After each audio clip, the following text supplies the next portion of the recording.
Good afternoon, everyone. My name is Sondlo. I'm the Senior Research Practitioner at the Tshwane University of Technology in the Student Affairs and Extracurricular Development Division. I will be presenting on the impact of COVID-19 on SAED's programs and services at TUT, looking at the challenges and opportunities. My presentation is structured as follows. I will give a brief overview of COVID-19 in South Africa, that is the statistics, and also at the Tshwane University of Technology. And then I will give a brief background information to the study. I will explain the research design and methodology that was utilized, and then I'm going to share my research findings and recommendations, the opportunities learned, and next steps. So as from the 30th of April to 2021, we had 1,674 new cases of coronavirus, and on the 1st of May, we had 1,632 new cases. So far, more than 54,000 people have actually died of COVID-19, and we have administered 317,656 vaccines countrywide. And at the Tshwane University of Technology, the statistics are as follows. As of late, we had 110 staff members that contracted COVID-19, and out of these 110 staff members, 101 actually recovered, and 8 staff members passed away. And with regards to students, 86 students contracted the COVID-19, and 85 students actually recovered, and 1 student has passed away.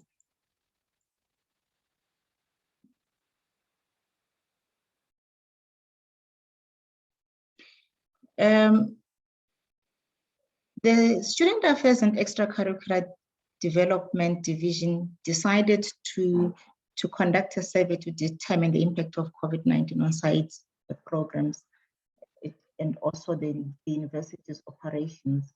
The survey focused on SAED staff members' experience of the impact of COVID-19 on their activities, the challenges encountered, as well as strategies they employed for continued offering of SAED programs and services amid the COVID-19 crisis. The gap was the lack of a strategy to address disrupted service delivery to students due to COVID-19. The scope of the survey covered the environments within SAED across all 7 campuses, including distant campuses. A quantitative methodology was employed. The survey was conducted online using standard university questionnaires to ensure that it measured what it was intended to and enhance the validity of the study. Data capturing and analysis was conducted using Eversys software.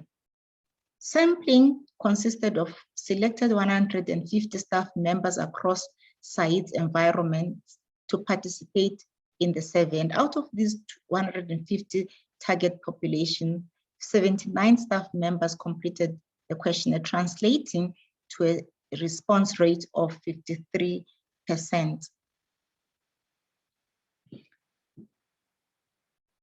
Now, we wanted to investigate the impact of COVID-19 on planned activities. So we actually asked the staff whether COVID-19 affected their directorate's readiness to undertake planned activities such as community outreach projects. And the majority of staff members actually agreed that yes, COVID-19 actually disrupted planned activities such as community outreach projects, which was 54% of those people that actually responded as yes. And then they also explained that there were measures that were put in place to prepare for COVID-19, whilst 31% actually felt that there were other reasons why that actually COVID-19 disrupted. There were other reasons or other things activities that COVID-19 actually disrupted. And they mentioned sport events that were disrupted, student structures and elections which were discontinued, primary health services such as clinical and counseling couldn't be offered from March 2020, as well as peer education programs.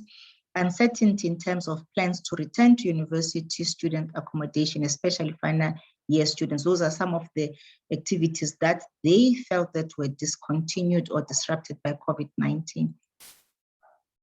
And then we wanted to understand whether COVID-19 had affected their units or directorates specifically, and quite an overwhelming majority of participants actually felt, explained that COVID-19 had stopped all the programs and actually activities were suspended, and some actually indicated that their operations are only conducted via virtual platforms.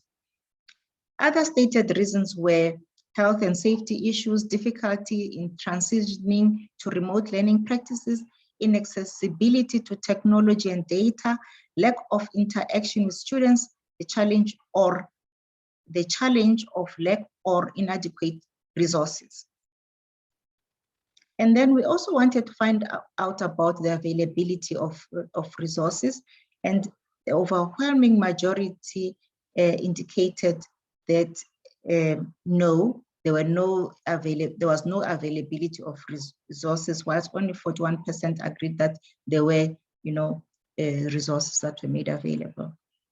And then the major finding was that there were barriers to technological accessibility, whereby the large majority felt that there was a lack of resources and inaccessibility to technology, whilst 14% actually indicated that there were other challenges, and 7% actually indicated aging infrastructure and management responsibility, whilst 5% felt that there was a lack of data and internet connectivity, and 5% were concerned with regards to communication challenges.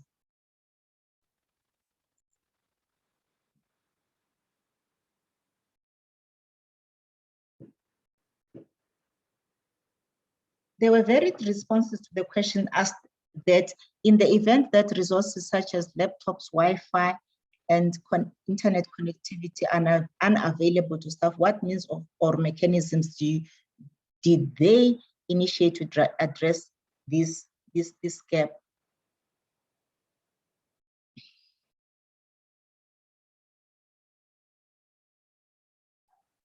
And then we wanted to find out whether there were support system structures and strategies that were put in place to address the challenge of COVID-19.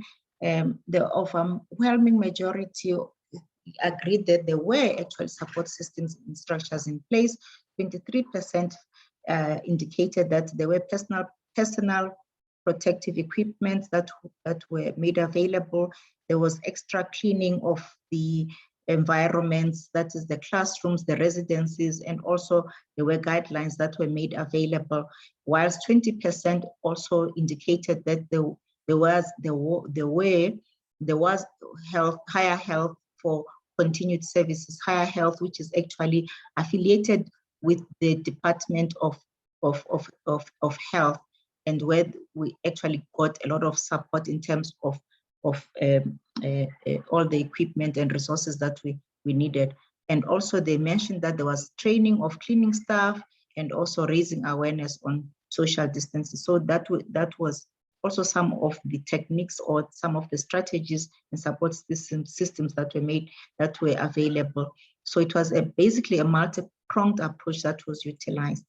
Okay, then in terms of the findings, okay, the findings actually based on this survey that was conducted, we actually came up with some key critical recommendations, and that was the provision of chip-free devices to address the challenge of technology inaccessibility.